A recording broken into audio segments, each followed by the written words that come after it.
Good morning, students. Today we are going to learn about 8th Standard Economics, Unit 2, Public and Private Sectors. பொது மற்றும் தனியார் துறைகள். Learning objectives: to know the history of public sector, to know the various indicators of socio-economic development, to understand the importance of public sector, appreciate the difference between public and private sectors, understand the functions of private sectors. பொதுத்துறையினுடைய வரலாறு, பொருளாதார வளர்ச்சியினுடைய பல்வேறு குறியீடுகள், பொதுத்துறையினுடைய முக்கியத்துவம், பொது மற்றும் தனியார் துறைகளுக்கு இடையேயான வேறுபாடு மற்றும் செயல்பாடுகளை புரிந்து கொள்ளுதல். Introduction: India was basically an agrarian economy with a weak industrial base at the time of independence. India சுதந்திரம் அடைந்த பொழுது ஒரு வேளாண்மை நாடாக இருந்தது. குறிப்பாக தொழில்துறையை பார்க்கும்போது மிகவும் பலவீனமான ஒரு தன்மையை கொண்டிருந்தது. There were high level of poverty, illiteracy and unemployment in the country. நாட்டில் அதிக அளவில் வறுமை, கல்வி அறிவின்மை, வேலையின்மை போன்றவை காணப்பட்டது. India experienced very poor economic and social overheads. It is principally for these reasons that the state had to play an extensive role in developing the country. மிகவும் மோசமான பொருளாதார மற்றும் சமூக அடிப்படை பிரச்சனைகளை எதிர்கொண்டிருந்தது. இதன் காரணமாகத்தான் நாட்டை முன்னேற்றுவதில் அரசு ஒரு விரிவான பங்கினை வகிக்க வேண்டிய நிலையில் இருந்தது. Hence, India conceived to have the Indian economy on socialist lines. The economic growth may be sustained at a maximum rate if private sector and public sector join hands. India followed mixed economic system that it is operated both by private enterprises and public enterprises. India தனியார் துறை மற்றும் பொதுத்துறை சேர்ந்து செயல்படக்கூடிய ஒரு கலப்பு பொருளாதார முறையை பின்பற்றி வருகின்றது. தனியார் மற்றும் பொது நிறுவனங்களால் பொருளாதார நடவடிக்கைகள் எல்லாம் நிறைவேற்றப்பட்டு வருகின்றது. Public and private sector. There are all kinds of business organizations, small or large, industrial or trading, private owned or government owned in our country. சிறிய அல்லது பெரிய தொழில்துறை அல்லது வர்த்தகம், தனியாருக்கு சொந்தமான அல்லது அரசாங்கத்திற்கு சொந்தமான அனைத்து வகையான வணிக அமைப்புகளும் நம் நாட்டில் உள்ளது. These organizations affect in our daily economic life and therefore become part of the Indian economy. Since the Indian economy consists of both private owned and government owned business enterprises, it is known as a mixed economy. அன்றாட பொருளாதார வாழ்வில் India ஒரு கலப்பு பொருளாதார நாடாக இருக்கின்றது. The government of India has opted for a mixed economy where both private and government enterprises are allowed to operate. The economy, therefore, may be classified into two sectors, such as private sector and public sector. பொருளாதாரத்தை இரண்டு துறைகளாக பிரிக்கலாம். அதாவது ஒன்று தனியார் துறை, இரண்டாவது பொதுத்துறை என இரண்டு பிரிவுகளாக பிரிக்கப்படுகிறது. The public sector and the private sectors are allotted their respective roles in promoting the economic welfare of all sections of the community. சமூகத்தின் அனைத்து பிரிவுகளின் பொருளாதார நலனை மேம்படுத்துவது பொதுத்துறை மற்றும் தனியார் துறைகளுக்கான பணிகள் ஒதுக்கப்படுகின்றது. Public sector industries are under the ownership of government, whereas the private sector industries are under the ownership of private people. The public sector enables the full growth in an economy. Public sector is on service motive and the private sector is on profit motive. மத்திய அரசு, மாநில அரசு என்ற இரண்டு நிறுவனங்கள் public sector is on service motive, பொதுத்துறையானது சேவை மனப்பான்மையோடும், பிரைவேட் செக்டார் தனியார் துறை லாப நோக்கத்தோடும் பங்காற்றுகின்றது. Do you know mixed economy is the mixture of merits of both capitalism and socialism? முதலாளித்துவம் மற்றும் பொது உடைமையின் கலப்பு பொருளாதாரம் என்று அழைக்கப்படுகின்றது. இந்தியன் எக்கனாமி, இந்திய பொருளாதாரம் இரு பிரிவுகளாக பிரிக்கப்படுகின்றது. Public sector and private sector. Public sector statutory corporation, government companies, departmental undertaking. இந்த துறைசார் பணிகள், டிபார்ட்மெண்டல் அண்டர்டேக்கிங் துறைசார் பணிகள். ஸ்டாச்சுவரி கார்பரேஷன் சட்டபூர்வ நிறுவனங்கள். கவர்மெண்ட் கம்பெனிஸ் அரசு நிறுவனங்கள். இவை மூன்று பப்ளிக் செக்டாருடைய தலைமையின் கீழ் செயல்படக்கூடியது.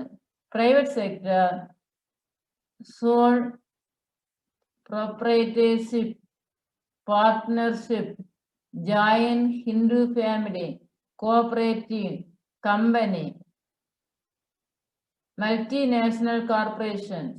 இந்த company public limited, private limited இந்த இரண்டு பிரிவுகளிலும் இருக்கின்றது. குறிப்பாக நிறுவனங்கள் பொது துறையாலும் தனியார் துறை இரண்டு துறைகளும் இருக்கின்றது. சோல் ப்ரொப்ரைட்டர்ஷிப் தனிப்பட்ட உரிமையாளர்கள். பார்ட்னர்ஷிப் கூட்டு நிறுவனங்கள். ஜாயின் ஹிந்து ஃபேமிலி கூட்டு இந்து குடும்ப தொழில்கள். கோஆபரேட்டிவ் கூட்டுறவு நிறுவனங்கள். கம்பெனி நிறுவனங்கள். மல்டிநேஷனல் கார்பரேஷன்ஸ் பன்னாட்டு நிறுவனங்கள் என்று பிரைவேட் செக்டார்ஸ் வகைப்படுத்தப்பட்டுள்ளது. Definition of public sector. பொதுத்துறையினுடைய வரலாறு. The sector which is engaged in the activities of providing government goods and services to the general public is known as public sector. அரசானது பொதுமக்களுக்கு பண்டங்கள் மற்றும் சேவைகளை வழங்கும் நடவடிக்கைகளில் ஈடுபட்டுள்ள ஒரு துறை தான் பொதுத்துறை என்று அழைக்கப்படுவது. The enterprises, agencies and bodies are fully owned, controlled and run by the government, whether it is central government, state government or a local government. இது மத்திய அரசு, மாநில அரசு அல்லது உள்ளூர் அரசாங்கமாகவும் இருக்கின்றது. ஹிஸ்டரி ஆஃப் பப்ளிக் செக்டர் பொதுத்துறையினுடைய வரலாறு.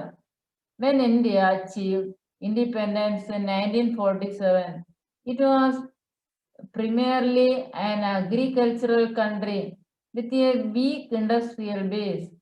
There were only 18 Indian ordnance factories in the country, which the British had established for their own economic interest and ruled the subcontinent with brute force. இளாண்மை முதன்மையாக கொண்ட நாடாக இருந்தது. ஆங்கிலேயர்கள் நிறுவிய 18 இந்திய போர் தளவாட தொழிற்சாலைகள் மட்டுமே நாட்டில் இருந்தது. ஆர்டனன்ஸ் போர் தளவாட தொழிற்சாலைகள். The national consensus was in favor of rapid industrialization of the economic, which was seen as the key to economic development, improving living standards and economic sovereignty. தங்களுடைய சொந்த பொருளாதார நலனுக்காகவும் துணை கண்டத்தை முரட்டுத்தனமான படைகளை கொண்டு ஆளவும் பொருளாதாரத்தின் விரைவான தொழில்மயமாதலுக்கு ஆதரவாக இங்கு செயல்பட்டார்கள்.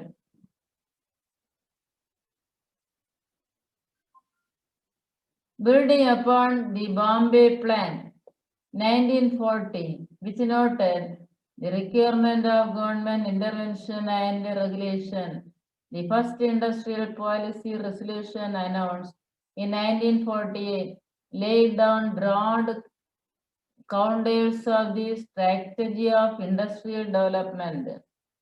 பம்பாய் திட்டம் 1940, பாம்பே பிளான் 1940. இது அரசாங்கத்தின் தலையீடு மற்றும் ஒழுங்குமுறைகளுடைய தேவையை நோக்கமாக கொண்டு இங்கு செயல்படுகின்றது. Subsequently, the Planning Commission was formed by a cabinet resolution in March 1950, and the Industrial Act was enacted in 1951 with the objective of empowering the government to take necessary steps to regulate industrial development. திட்டக்குழுவை அமைக்கின்றார்கள் 1950. 1951ஆம் ஆண்டு தொழில்துறை சட்டம் இங்கு இயற்றுகின்றார்கள். Prime Minister Jawaharlal Nehru promoted an economic policy based on import substitution, industrialization, and advocated a mixed economic system. He believed that establishment of basic and heavy industry was fundamental to the development and the modernization of the Indian economy. பிரதமர் ஜவஹர்லால் நேரு ஒரு பொருளாதார கொள்கையை ஊக்குவிக்கின்றார். அதனுடைய பெயர் தான் கலப்பு பொருளாதாரம், mixed economy. இது கனரக தொழில்களை நிறுவுவது என்று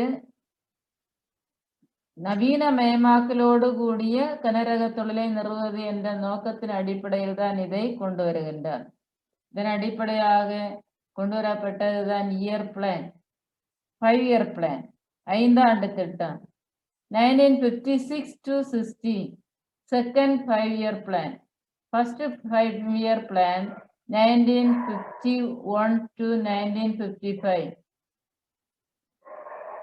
Then second 5-year plan 1956 to 60. ஒரு 5 ஆண்டிற்கு ஒரு 5 ஆண்டு திட்டம். And the industrial policy resolution of 1956 emphasized the development of public sector enterprises to meet Nehru's national industrialization policy.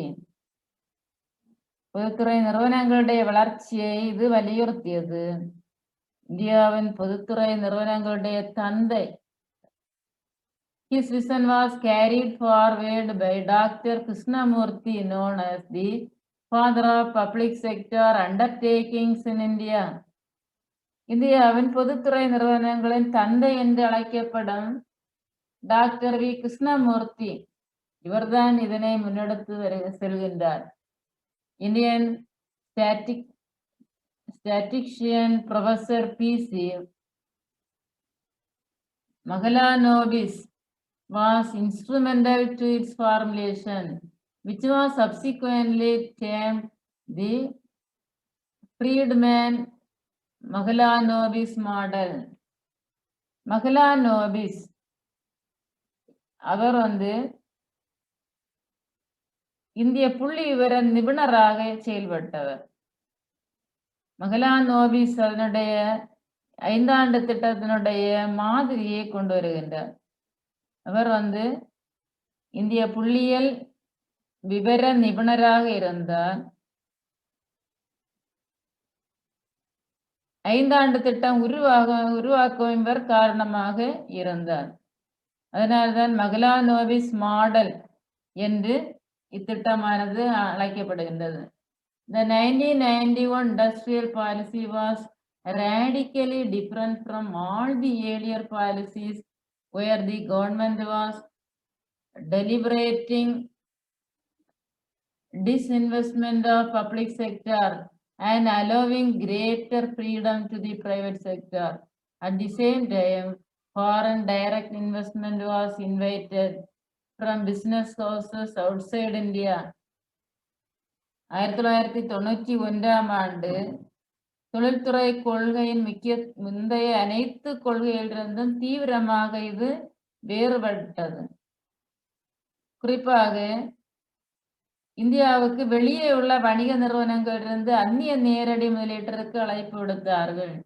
Thus, multinational corporations which operate in more than one country gained entry into the Indian economy.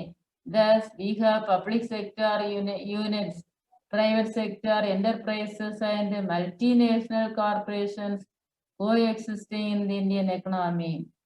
இவ்வாறு இந்திய பொருளாதாரத்தில் பொதுத்துறை நிறுவனங்கள், தனியார் துறை நிறுவனங்கள் மற்றும் பன்னாட்டு நிறுவனங்கள் இணைந்து செயல்பட்டு வருகின்றது.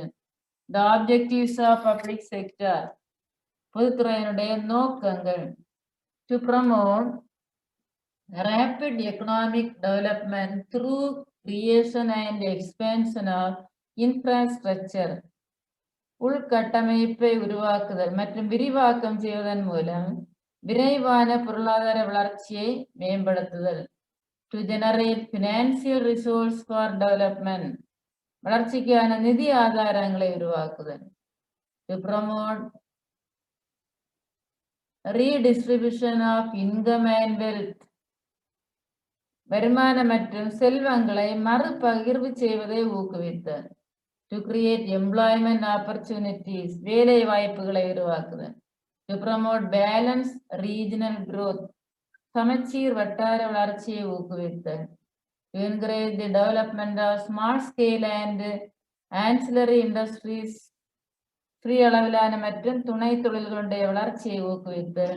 To accelerate export promotion and import substitution, ஏற்றுமதி ஊக்குவிப்பு மற்றும் இறக்குமதிக்கு மாற்றீடை துரிதப்படுத்துதல்.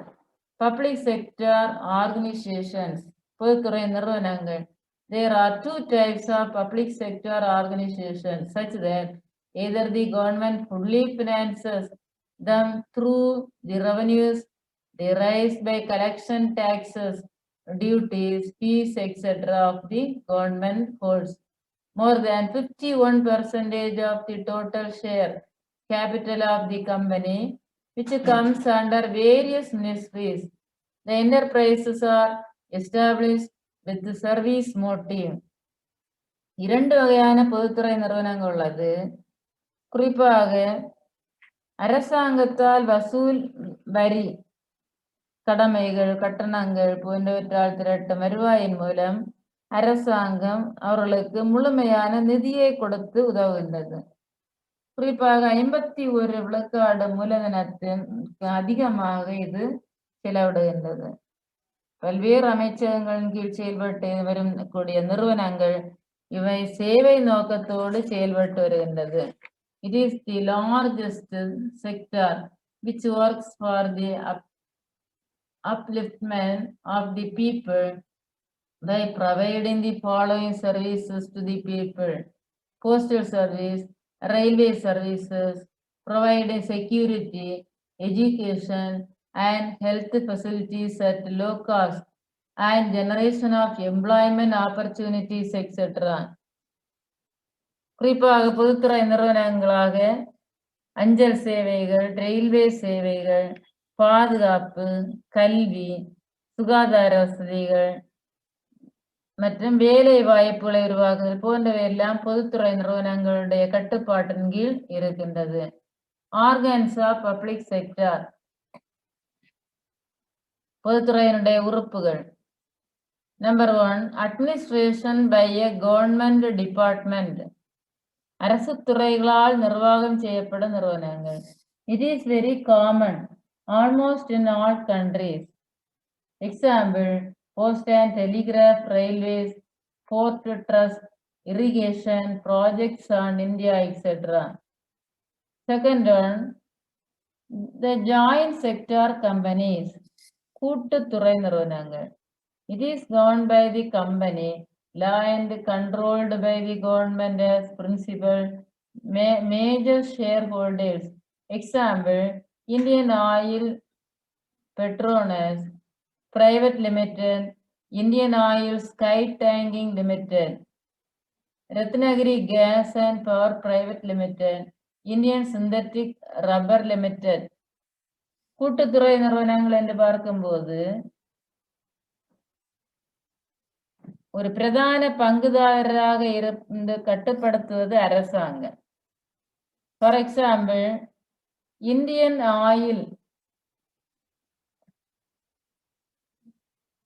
Oil sky tanking limited, Ratnagiri gas and power private limited, Indian synthetic rubber limited இவையெல்லாம் கூட்டுத்துறை நிறுவனங்களாக இருக்கின்றது. Number 3, public corporation, பொது கழகம். This type of organization is the establishment of public corporation by the state of the parliament of legislature. Example, LIC, Air India, the Reserve Bank of India, Electricity Board. பொது கழகங்கள் என்று பார்க்கும்போது பாராளுமன்றத்தில் இயற்றப்படும் சட்டங்களினால் இவற்றை நிறுவுகின்றார்கள். எடுத்துக்காட்டாக ஆயுள் காப்பீட்டு நிறுவனம் LIC, ஏர் இந்தியா, இந்திய ரிசர்வ் பேங்க், எலக்ட்ரிசிட்டி போர்டு இவையெல்லாம் பப்ளிக் கார்பரேஷன் கீழ் செயல்படுகிறது. In this picture, airlines, விமான போக்குவரத்து. 9 categories of public sectors, 9 வகையான பொதுத்துறை நிறுவனங்கள். Number 1, airline. Number 2, defense, பாதுகாப்பு. Number 3, heavy engineering, கனரக பொறியியல். Number 4, railways, இருப்பு பாதை. Number 5, atomic energy, அணுசக்தி. Number 6, drugs, மருந்துகள். Number 7, textile, பருத்தி நெசவு. Number 8, FCI, Food Corporation of India, இந்திய உணவு கழகம். Number 9, MECON limited. இவை அனைத்து 9 வகையான பொது நிறுவனங்கள் நமது நாட்டில் இருக்கின்றது. கிளாசிபிகேஷன் ஆஃப் இண்டஸ்ட்ரீஸ், தொழில்களை வகைப்படுத்துதல். The public sector in India owes its origin in the 1956 Industrial Policy Resolution of the Government of India. This 1956 resolution classified industries into 3 categories. The industries which would be exclusively owned by the state are referred to as Scheduled A. இந்திய பொதுத்துறை நிறுவனங்கள் இந்திய அரசின் 1956ஆம் ஆண்டு தொடர் கொள்கை தீர்மானத்தின் வாயிலாக அதனுடைய தோற்றத்தை கண்டது. 1956ஆம் ஆண்டின் தீர்மானமானது தொழில்களை 3 பிரிவுகளாக வகைப்படுத்துகின்றது.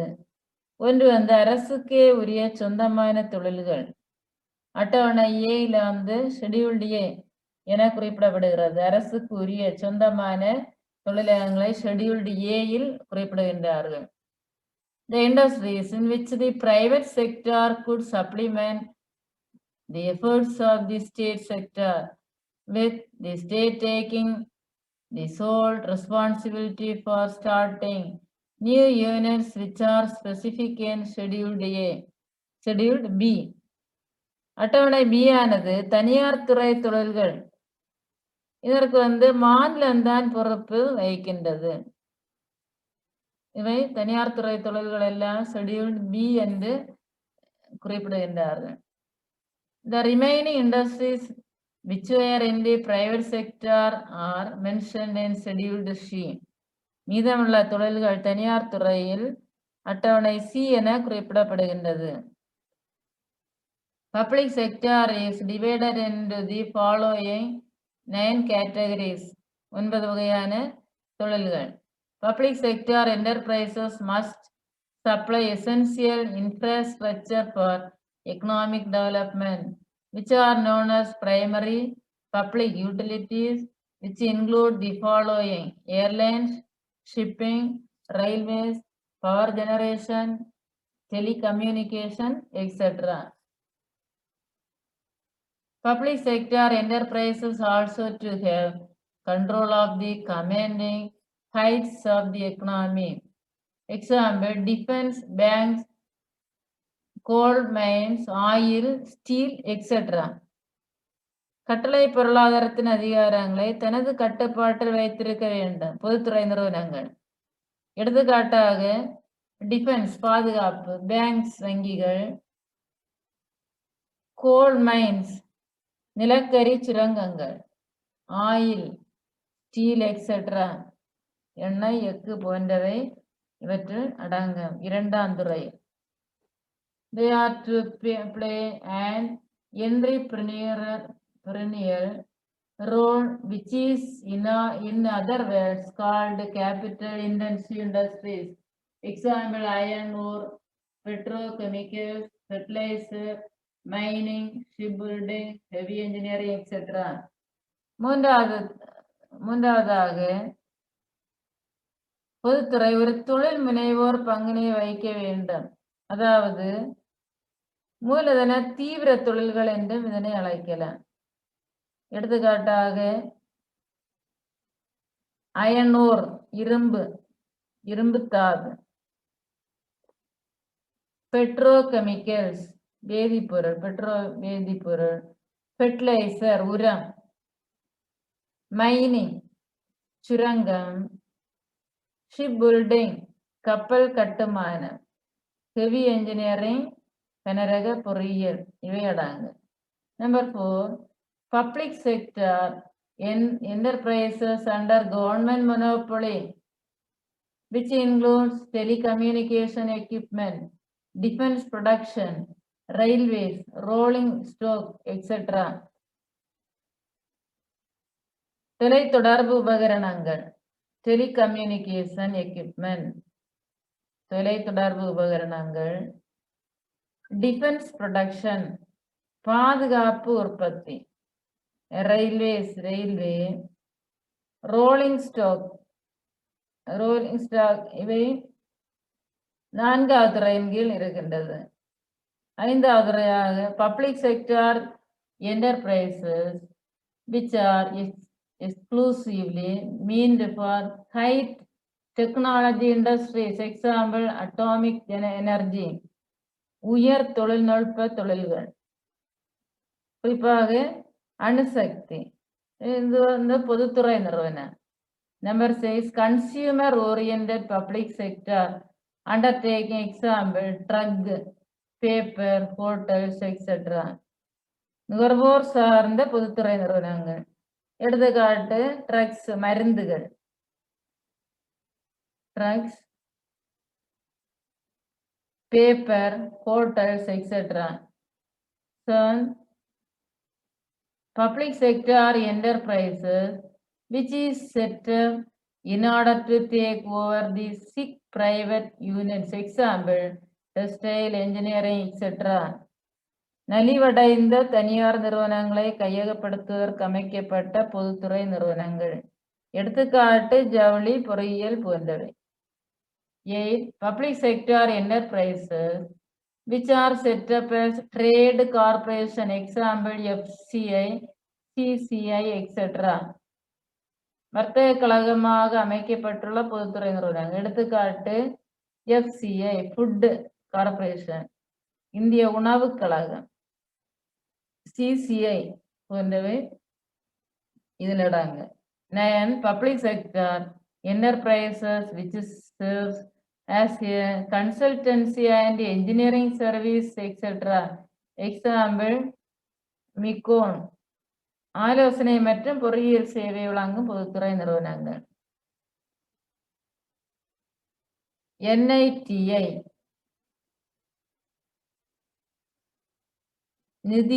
நிதி Aayog national institution for transforming India. நிதி ஆயோக் என்றால் என்ன? நிதி Aayog replaced 65 years old planning commission. Planning commission has power to allocate funds to ministries and states. This function will be now at the finance ministry. 65 ஆண்டுகள் பழமையான திட்டக்குழுதான் நிதி ஆயோக் என்று அழைக்கப்படுவது.